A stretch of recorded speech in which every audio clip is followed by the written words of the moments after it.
If she had trusted even one man, if she had shown mercy just once, she would have been killed before her name ever reached history. Because the throne of ancient Sri Lanka wasn't ruled by law or honor, it was ruled by poison. And the woman who mastered it terrified everyone. Her name was Queen Anula, the most feared queen in Sri Lankan history. A ruler who turned love into a weapon and survival into an art. This is not a story of kindness.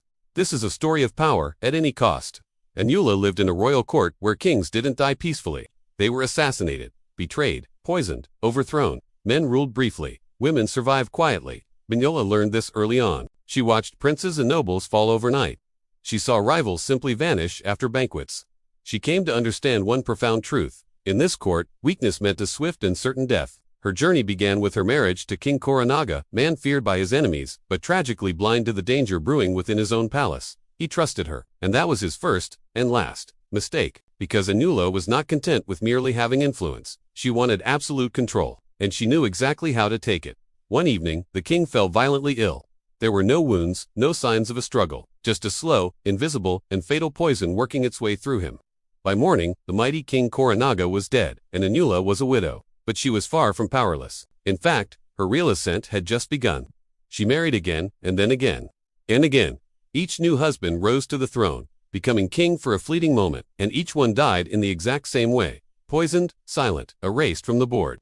The court was paralyzed with horror. Whispers filled the corridors, but no one could prove anything. Anula never struck openly. She never raised her voice or showed a hint of panic. She simply smiled. She waited. She served her husbands their final meals. And from the shadows, she ruled. With each death, she expertly removed rivals and potential threats.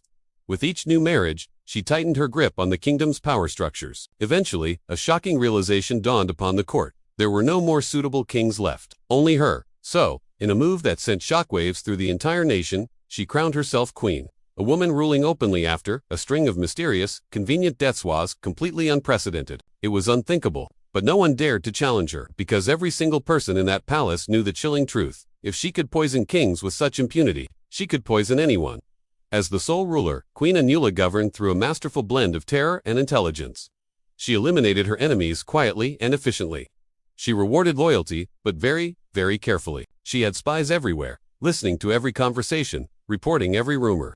No rebellion could ever take root, because she had fostered an environment where no one trusted anyone else. She didn't need vast armies to maintain control. She ruled with fear, alone. But power that is gained through poison has a fatal weakness, paranoia. Anula began to suspect everyone, her ministers, her guards, even her own servants. And when fear grows that large, it inevitably turns inward, consuming the one who wields it. Eventually, a rival general rose through the ranks, a man who, for whatever reason, did not fear her poison.